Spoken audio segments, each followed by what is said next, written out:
Frontier Fighters.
Frontier Fighters.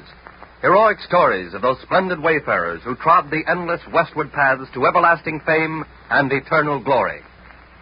Pathetic, grim, tragic is the history of the ill-fated Donner Party. Nearly 100 pioneer men, women, and little children, martyrs to the Pacific colonization boom, which, in the Middle West, assumed gigantic proportions.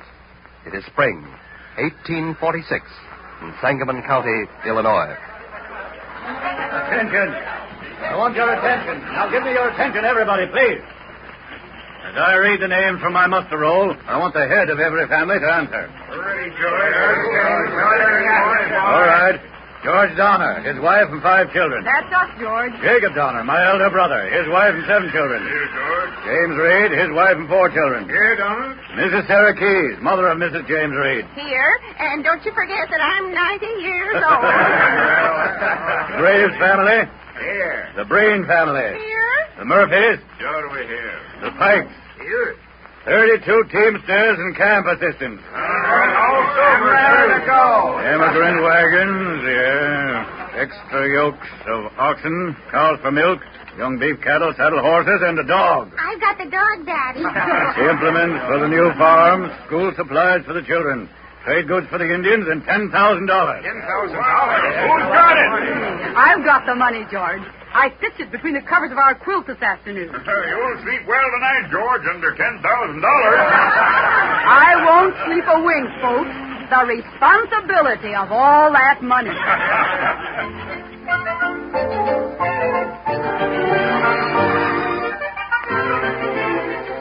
On July 25th at Fort Bridger, Wyoming, the Donner Party received a letter from Lansford W. Hastings, an organizer of emigrant trains, advising its captain to take the shorter route west, known as the Cutoff, which led from Salt Lake to the Humboldt River.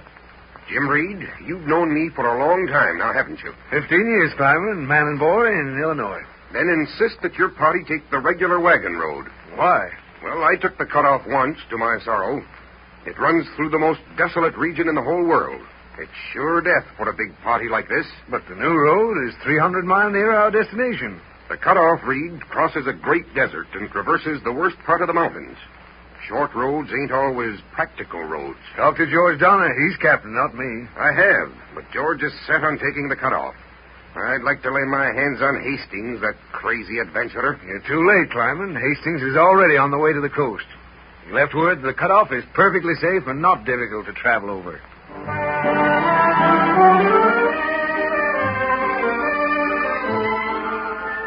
Blocked by blind canyons, dense forests, mountain pockets, the Donner Party finally reached Salt Lake. It had spent a month covering a distance which should have taken but 8 days. Food was running low. To escape starvation in the wilderness, the party pressed forward. Faster, faster, faster. Fearful desolation. Alkali and sand as far as the eye could see. Water casks were empty. The piercing rays of a pitiless sun beat down on human and beast alike. Then the Donner Party struck the emigrant trail along the dry bed of the Humboldt.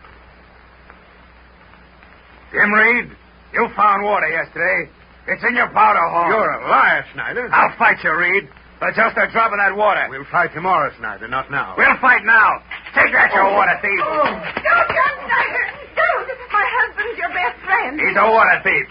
As for you interfere and wench. Oh. Tom Snyder, you'll never strike another woman. No. Not in this life. No, Jim. Jim, I didn't mean it. See? Now with that knife. Look, I'm sorry, Jim. Now with that knife. Oh, Jim. Jim Reed. You've stabbed me to death. You stabbed me to death.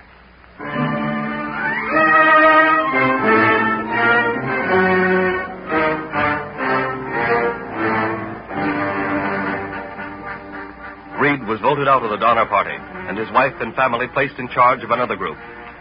Reed, vanished, set out at once to secure aid for the party from the mountain settlements.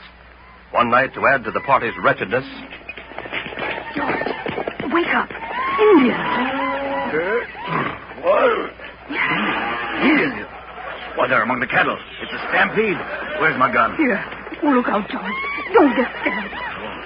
You and the children stay under cover.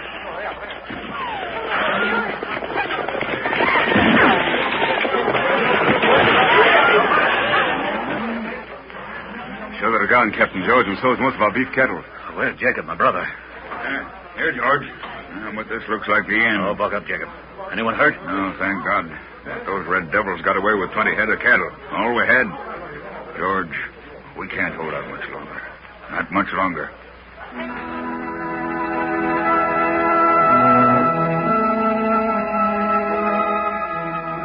Tragedy struck again. Again. One man died of exhaustion. Murders by hunger-mad men occurred with increasing frequency.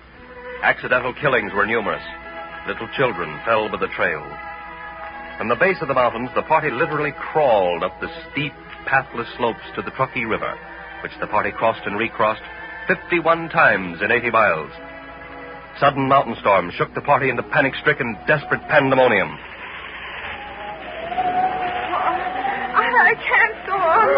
My dear, brave husband. Then we'll stay here and wait out the storm. Oh, what, in this snow? No. We can't wait. I'll stay. I'm in charge of this party now. We'll go on to the crest. No, we won't. We'll stay here.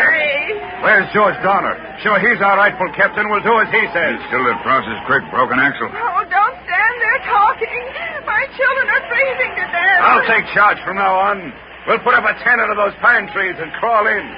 We'll keep warm that way. Everybody start digging a hole.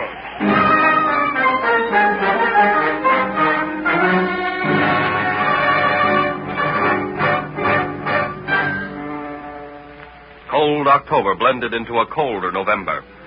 December snarled and bit like a mad white dog. The snow was 10 feet deep. Starvation and death stalked through the camp. Jacob Donner and his 3 sons died. The long storm over, the party resumed its march. On January 6, 1847... Mr. Eddie, are you strong enough to sight your gun? Oh, sure, Mary. Just show me the animal. Oh, but your hand shakes so. Oh, shucks. That's just buck fever. I had it before. Look, Mr. Eddie, about 90 yards to your left. Oh, I see it. A deer. There's a broadside, too. Oh, careful, Mr. Eddie. Yeah. Now. Oh. Try again. Be careful. Once more. Oh, you missed him. You missed him. No, Mary, look. Look, he's wounded. He's staggering. He's falling. He's down. Oh. Quick, Mary. Hurry, Mary. He may get away. He may get away.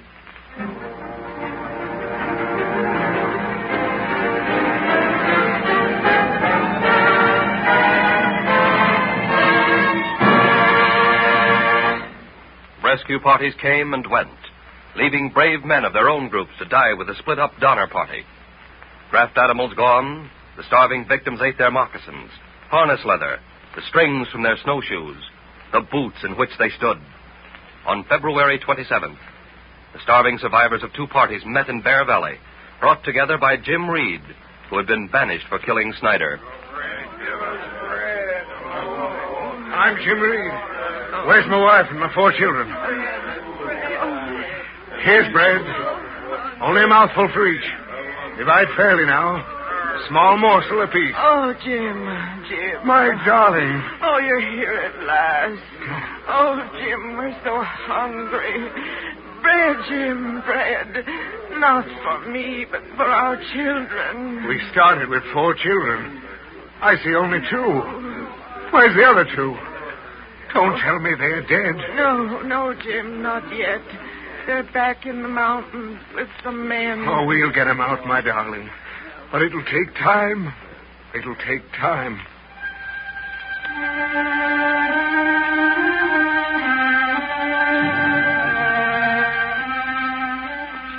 In the huts at Prosser Creek, only 9 persons remained alive. Among them were George Donner, dying from starvation, and his wife, Tamsin Donner. Come, Mrs. Donner. There's nothing more you can do. You want me to leave George, my husband? Yes, George is dying, Mrs. Donner. So please come with us with your 3 remaining children. No. Take the children. They're young. They'll recover. But I beg of you, let me stay here with George. But you can't last here. The children will need you later. When I married my George, I swore to God only death would part us. But death won't part us. Death will only bring us together again in another world where there's no hunger and no thirst. A place of brave men and loyal women. A heavenly refuge for exhausted bodies and tortured souls.